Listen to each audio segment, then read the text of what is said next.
Good morning, friends. In last two session, we have discussed about images formed by different lenses, such that concave and convex lenses. In both of this activity,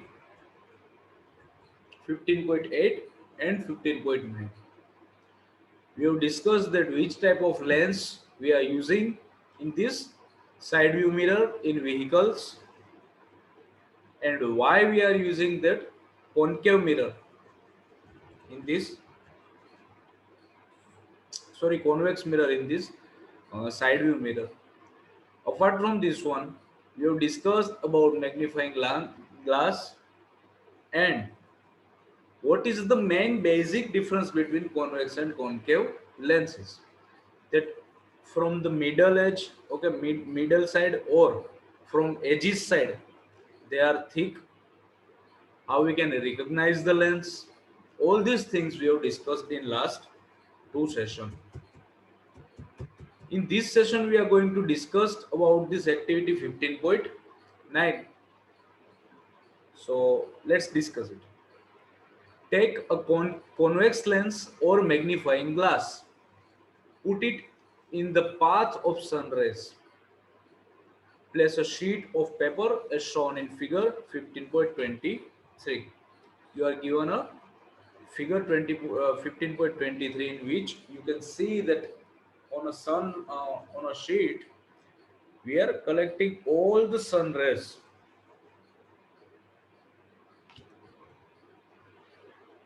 Adjust the distance between the lens and the paper till you get a bright spot on the paper. Hold the lens and the paper in this position for a few minutes. Does the paper begin to burn?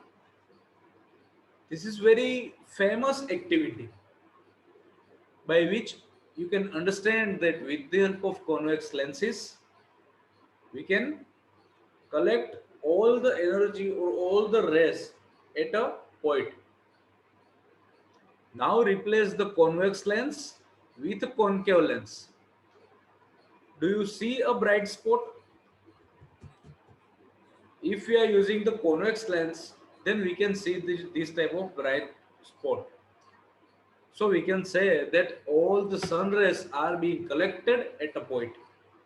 But if we are using the concave lens, then what will happen? Let's understand. Do you see the bright spot on the paper this time too? Why are you not getting a bright spot this time? So if you are using the concave lens rather than the convex one, then you cannot get a bright spot on the sheet of paper. So what is the reason? Let's see. We have seen in the case of mirrors that for different positions of the object, the nature and size of the image change. Is it true for lenses also? Let us find out. In last to last activity we have discussed that how this nature of the image is being changed. Now let's discuss this activity 15.10. Take a convex lens and fix it on a stand as you did with the concave mirror. Place it on a table. Place a light candle at a distance of about 15 centimeter from the lens as shown in the figure 15.25a here.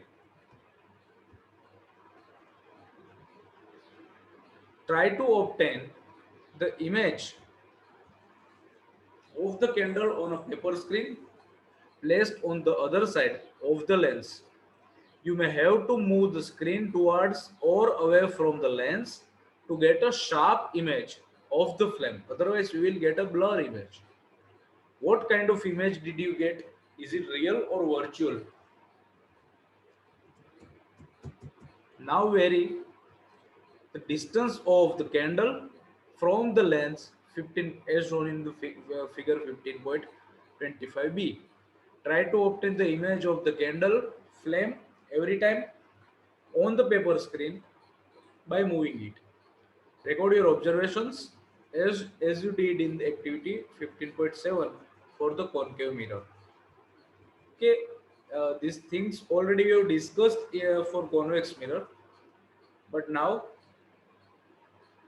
just understand and write down all the observation as we have done in the activity 15.7. Here on this next page, page number 185, you can see all this figure, that which type of image we can get with the help of this concave and convex mirror, a candle and a sheet.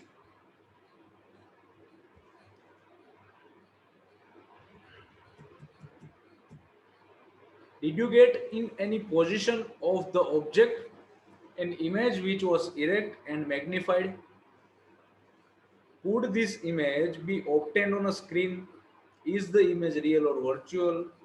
This is how a convex lens is used as a magnifying glass. Okay, so this type of observation you have to do, that is the image is real or virtual. Okay, we have discussed the difference between real and virtual image also.